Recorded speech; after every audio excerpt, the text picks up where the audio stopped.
Kung bago ka pa lang sa ating YouTube channel, huwag kang mag-alala dahil bago lang din ako. Kaya naman ano pang hinihintay mo? I-like, subscribe, and hit that notification bell para naman palagi kayong updated sa ating technology and programming tutorial.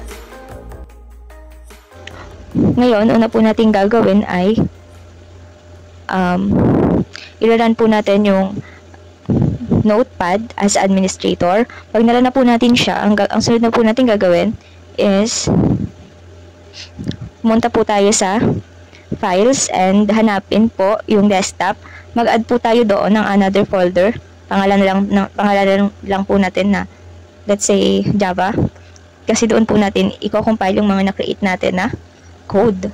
So, after po nun, nakapag-create na po tayo ng folder sa ating files, file manager, ang gagawin naman po natin ngayon ay mag-create ng code. After po natin makapag-create ng code, ang sunod na po natin gagawin ay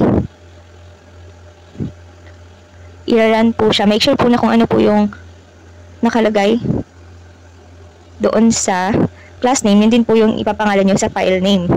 So, after po nun, search nyo po CMD, nilalabas po yun doon. Lagay nyo po Java space hello world.java. Sunod po, pwede naman ng Java na lang din hello world. Tapos magpre-print out na po kung ano yung tamang sagot.